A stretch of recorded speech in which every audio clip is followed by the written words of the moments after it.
He was alone, one man, standing on the top of Mount Carmel, facing 450 prophets of Baal and 400 prophets of Asherah, with the king of Israel watching from a distance, and the entire nation assembled on the mountain to witness whatever was about to happen. 850 to 1, and Elijah had proposed the contest. He had demanded it. He had walked out of 3 years of hiding, 3 years of being the most wanted man in Israel, hunted by a queen who had dedicated herself to destroying him. And he had gone directly to King Ahab and told him to gather everyone on Mount Carmel. Everyone. All Israel. Every prophet of Baal that Queen Jezebel fed from the royal table. Because it was time to answer the question that Israel had been refusing to answer for years. How long will you go limping between two different opinions? If the Lord is God, follow him. But if Baal, then follow him. The people said nothing. They stood on the mountain in silence and said nothing. And the silence was its own answer. The silence of a nation that had been trying for a generation to have it both ways, to keep the name of the God of Israel while adding the worship of Baal and Asherah, the nature deities of their Phoenician neighbors, the rain gods and fertility gods whose cult the queen had imported and expanded until it was institutionalized, funded by the crown, and staffed by hundreds of prophets eating at Jezebel's own table. And Elijah had shut the rain off. 3 years, 6 months, not a drop. The drought that Elijah had declared in the name of the Lord of Israel. As the Lord lives, the God of Israel, whom I serve, there will be neither dew nor rain in the next few years, except at my word. That drought had been drying up the land for 3 years.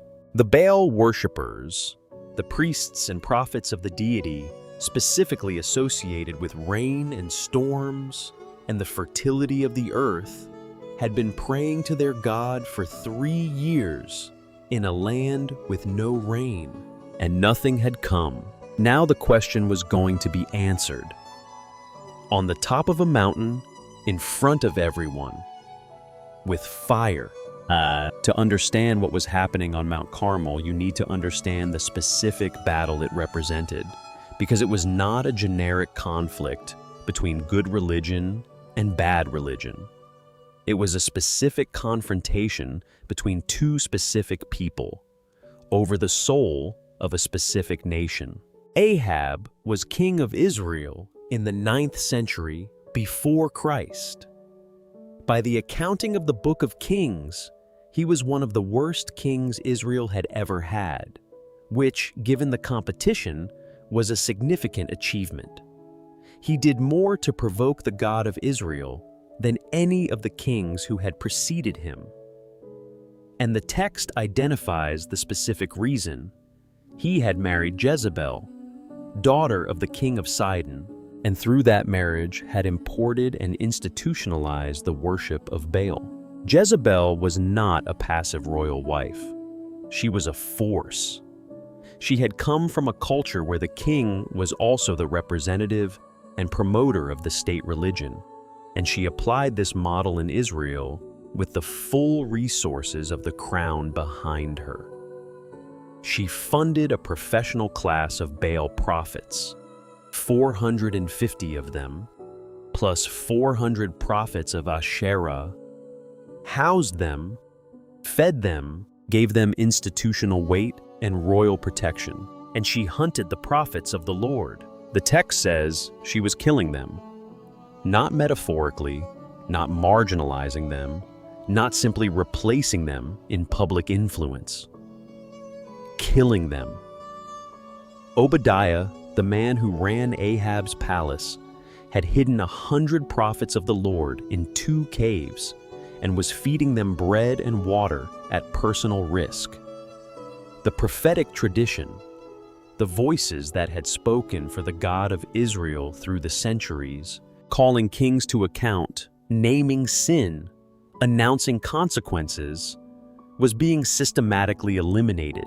Into this context, Elijah, the Tishbite from the region of Gilead, east of the Jordan, a man who appears in the text without introduction, without genealogy, without the kind of backstory that major figures usually receive. He simply arrives, standing before Ahab, announcing the drought, and disappearing. For 3.5 years, Elijah had been hidden. The brook Cherith, ravens bringing bread and meat. The widow of Zarephath, in Sidon of all places, Jezebel's own homeland, who fed him from a jar of flour and a jug of oil that did not run out for the duration of the drought. 3 years of survival, of hiddenness, of being sustained by increasingly unlikely sources while Israel dried up and the Baal prophets prayed to their silent deity. And then God said, "Go show yourself to Ahab. I am about to send rain." And Elijah went.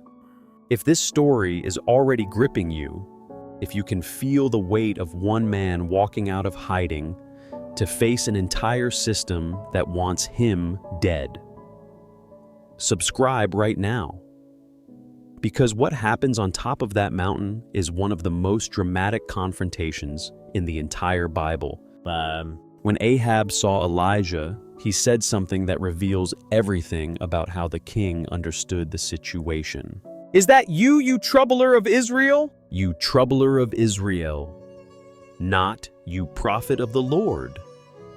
Not you man of God. You troubler.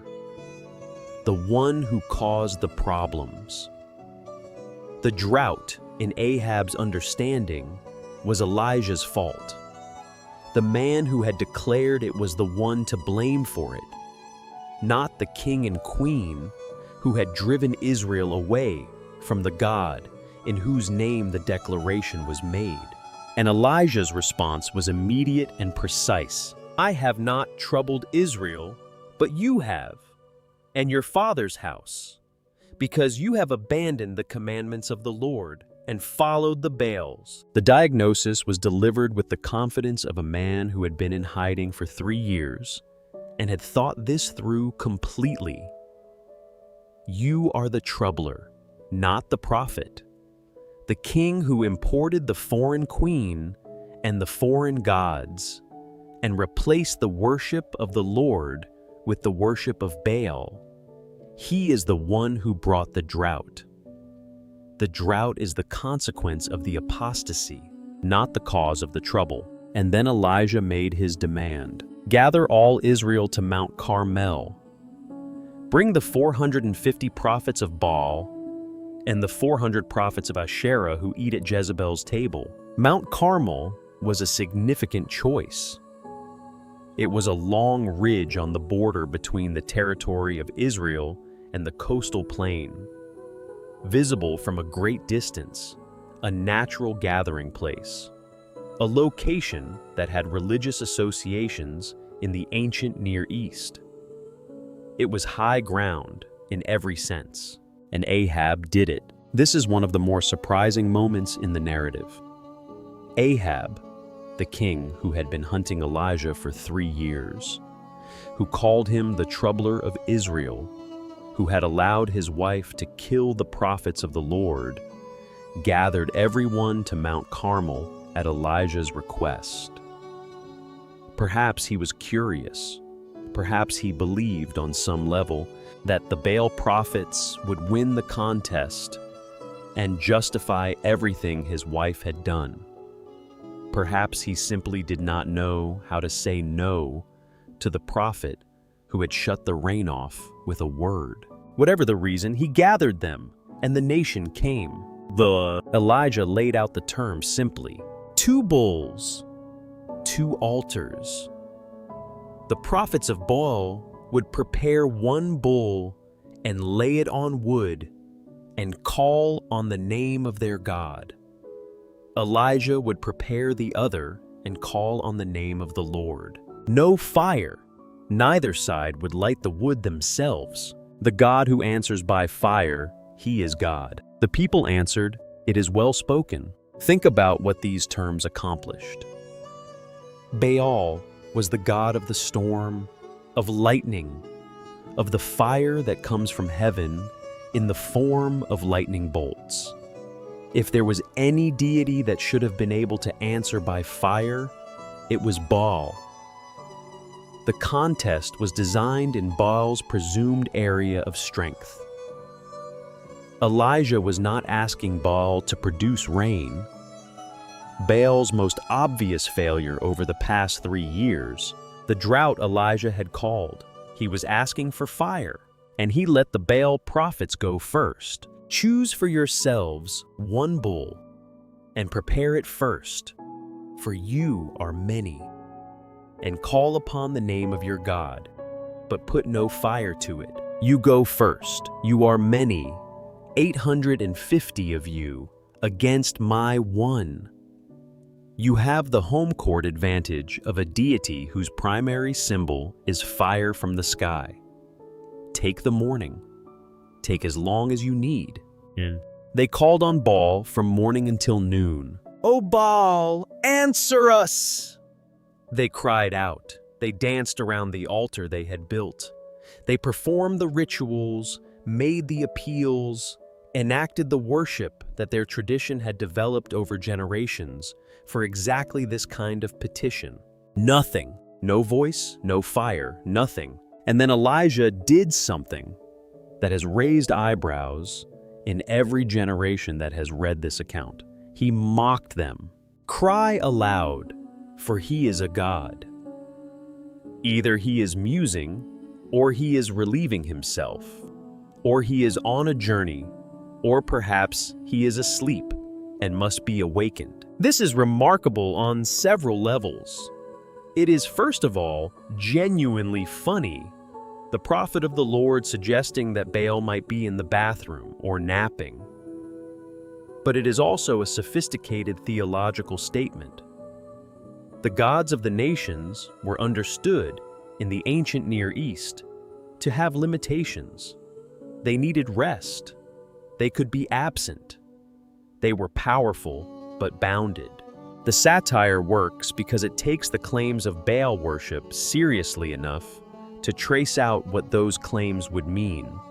A God that can answer is a God that can also be elsewhere, distracted, occupied with other things. The God of Israel, by contrast, does not sleep, does not slumber, is never on a journey when his people need him. The contrast is not argued, it is mocked into visibility. And the Baal prophets responded to the mockery by escalating.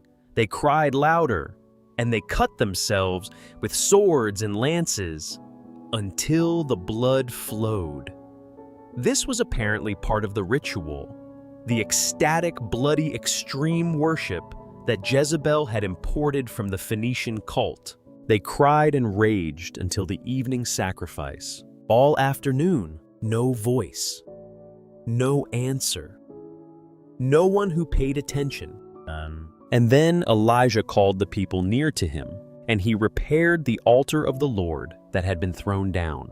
This is a detail the text pauses on, and it carries theological weight. The altar of the Lord on Mount Carmel had not simply fallen into disuse. It had been thrown down, deliberately, actively dismantled, as part of the systematic dismantling of the Lord's worship under Ahab and Jezebel's administration. The altar was a ruin, and Elijah rebuilt it. He took 12 stones, one for each tribe of the sons of Jacob, the text specifies, the whole nation, the whole inheritance, even the 10 tribes that had been separated from Judah for a century. And he rebuilt the altar with those 12 stones. Not 11, not 10, 12, the hole. He dug a trench around it. He arranged the wood. He cut the bull in pieces and laid it on the wood. And then he did something that made no practical sense at all. He told them to fill 4 large jars with water and pour it on the offering and on the wood. They poured, he said, "Do it again." They poured again. He said, "Do it a third time." They poured a third time. The water ran down around the altar and filled the trench. A waterlogged sacrifice, a soaked altar, a trench full of water in a country that had not had rain for 3.5 years. Water was precious. Pouring it on an altar in the middle of a drought was an act of profound extravagance, a deliberate making the task harder that served one purpose: to make the miracle that was coming impossible to attribute to any natural cause. You could not set this on fire with a coal secretly applied. You could not argue that the wood was dry enough to catch on its own. The trench was full of water. The altar was soaked. Whatever happened next could not be explained as a trick. Comment below right now. Has there ever been a moment in your life when God allowed things to get harder, more soaked, more waterlogged, before the breakthrough came? Tell us. Because what Elijah does next, with a completely impossible altar, is one of the most powerful prayers in the entire Bible. At the time of the evening sacrifice, Elijah came near, just him. One man, one rebuilt altar, 12 stones, soaked wood, a trench full of water, and a nation watching, and he prayed, "O Lord, God of Abraham, Isaac, and Israel, let it be known this day that you are God in Israel, and that I am your servant, and that I have done all these things at your word." This prayer is not asking for fire primarily. It is asking for something larger, that the question be answered. The question that had been hanging over Israel for years. The question Elijah had asked from the hilltop at the beginning of the contest. How long will you limp between two opinions?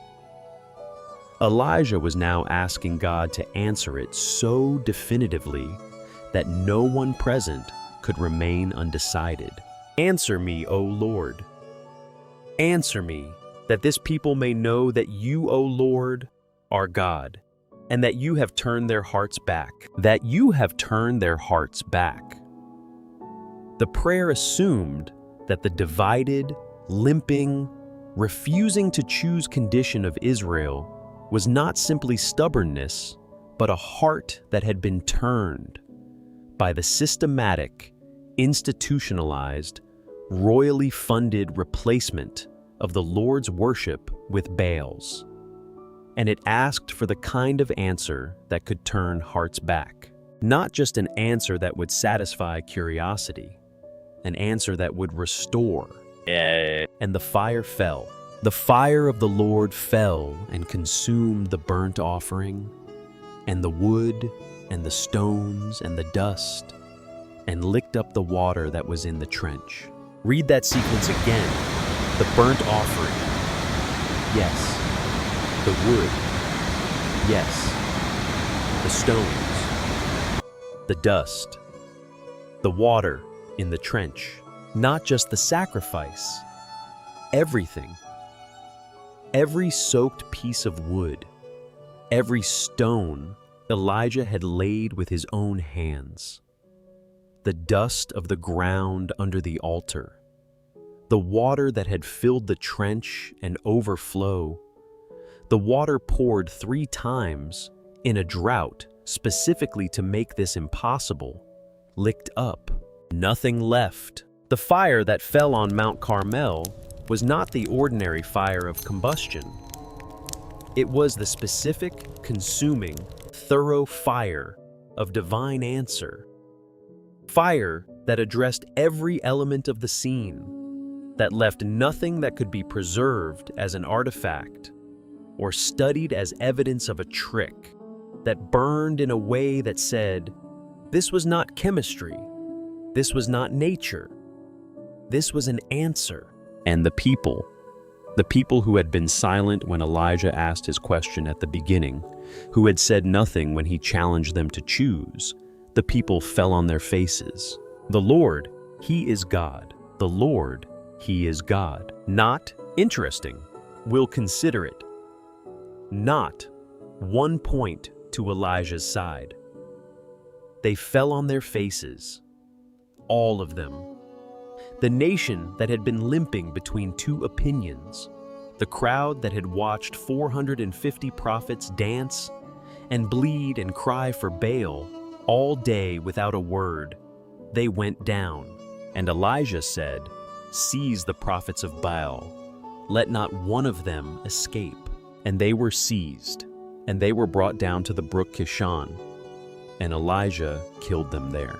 This is one of the hard passages, and it is worth a moment's honesty. The execution of the prophets of Baal is not presented by the text with any sense of discomfort or need for justification.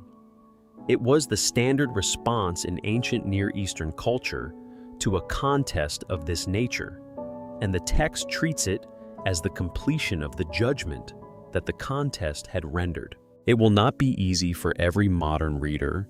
An honest engagement with the Bible requires acknowledging that rather than glossing over it, what can be said is this: Elijah was not engaging in personal vengeance. He was executing a verdict that the entire assembled nation had just witnessed being rendered. The fire had answered. The answer was decisive. And the consequence flowed from the answer. And then Elijah told Ahab something extraordinary. Go up, eat and drink, for there is a sound of the rushing of rain. Not, I will pray for rain. Not, let's see what God does next. There is a sound of the rushing of rain. The rain that had not fallen for 3.5 years was already, in some sense, that Elijah could perceive, already on its way. The contest had been the clearing, the decisive answer that made what came next possible. The rain had been waiting for this. Elijah went up to the top of Carmel. He bowed himself down to the earth and put his face between his knees. And he sent his servant to look toward the sea. Nothing. Go again. 7 times. 6 times. Nothing, nothing, nothing, nothing, nothing, nothing. The 7th time, the servant said, there is a little cloud, like a man's hand, rising from the sea. That was enough. Go up, say to Ahab, prepare your chariot and go down, lest the rain stop you. A cloud the size of a man's hand. A small thing, barely visible on the horizon. And Elijah treated it as though the rain was already falling, because the word had been given and the contest had been answered, and the cloud, the size of a man's hand, was enough. Enough to bet Ahab's journey on. And by the time Ahab's chariot was moving, the sky had gone black with clouds and wind and a great rain. 3.5 years of drought ended by a cloud the size of a man's hand, in response to a prayer that had sent a servant to look 7 times at an empty horizon.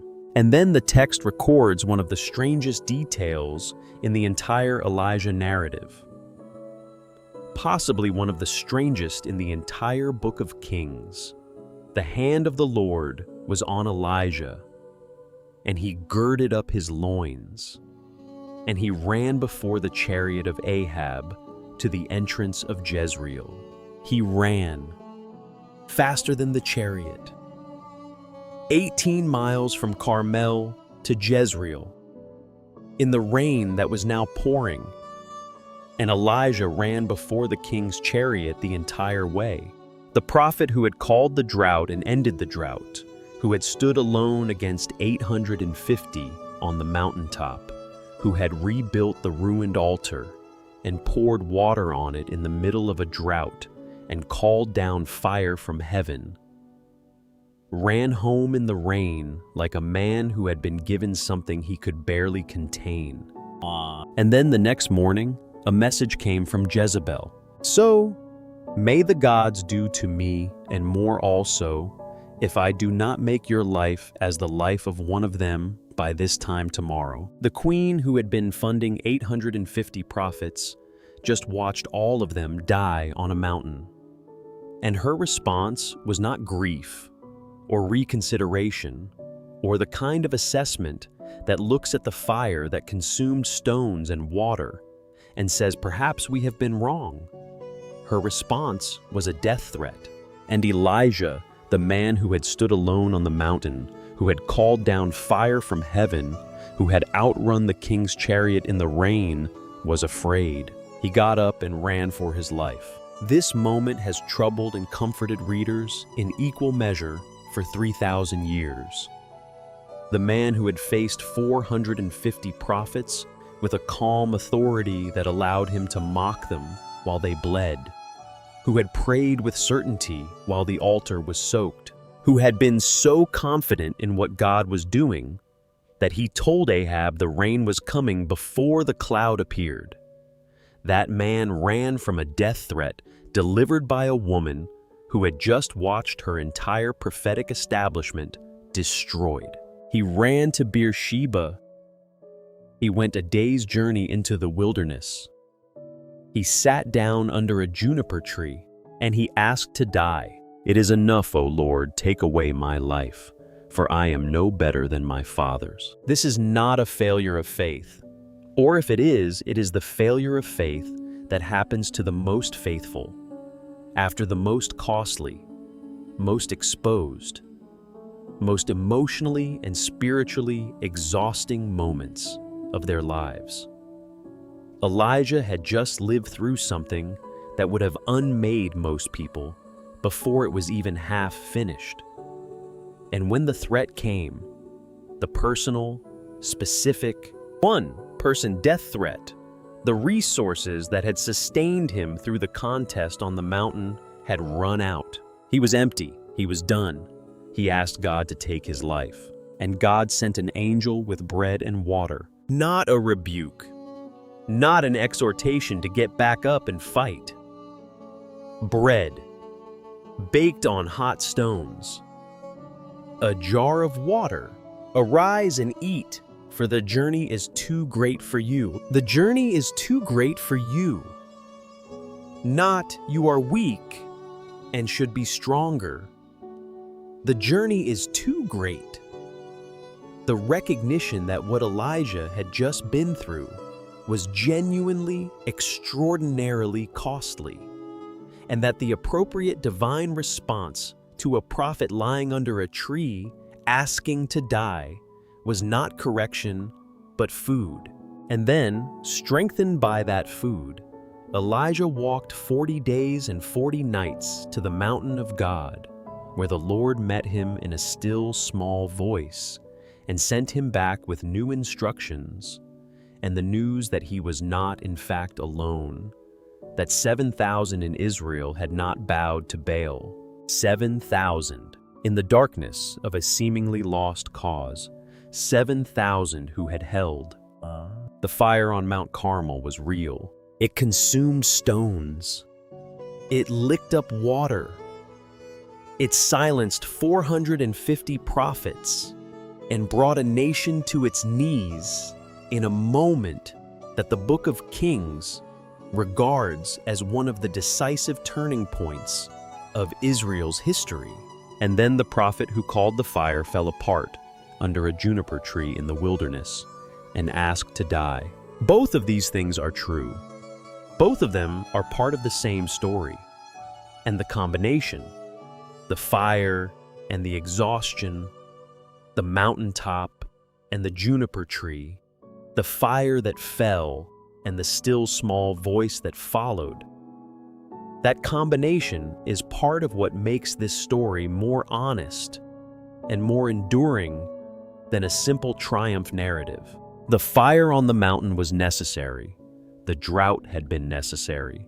The contest had been necessary. There are moments in the life of a person or a nation when the question of who is actually God has to be answered clearly, publicly, undeniably. When the limping between two opinions has gone on long enough and the time for ambiguity is over. Elijah provided that moment at enormous personal cost after years of hiddenness and provision in unlikely places. He walked back into the open and demanded a contest, and soaked the altar and prayed a simple prayer and watched the fire fall. But the fire was not the end of the story. It was not even the most important voice in the story. The still small voice, the gentle blowing, the sound of sheer silence, the thing that came after the wind and the earthquake and the fire at the mountain of God. That voice sent Elijah back to finish the work, back to anoint kings, back to find Elisha, who would carry the mantle forward, back into the ordinary, unglamorous, fire-free work of faithfulness that makes up most of what any prophet's life actually consists of.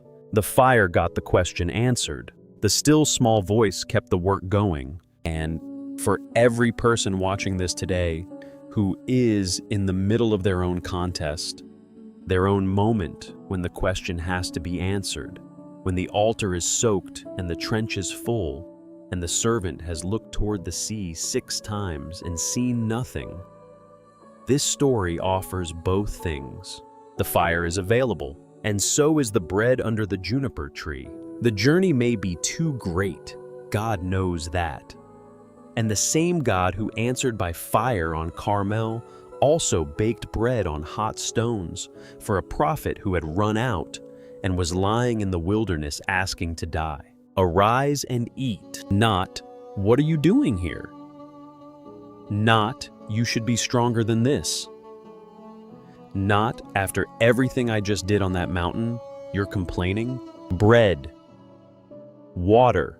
The journey is too great for you. He is not surprised by how hard this is. He knows how hard this is. And the provision for the hard parts comes in forms as ordinary as bread and water, not as extraordinary as fire from heaven. Both are real. Both are from the same source. And the still small voice that came after the fire is the one that is still speaking. If this story reached somewhere real in you today, if you recognize yourself in Elijah on the mountain, or Elijah under the juniper tree, or somewhere between the two, please share this video with one person who needs to hear that God knows the journey is too great. Leave a comment below. Tell us your Mount Carmel, the moment you stood alone and called for an answer. And tell us your juniper tree, the place you fell apart afterward. Comment, arise and eat. If you are in the wilderness right now and you needed to hear that the bread is coming, subscribe. Because every story in this series is about what happens after the fire falls and what sustains you when the fire is gone and the work is still not finished. The still small voice is still speaking, and the bread is already on its way.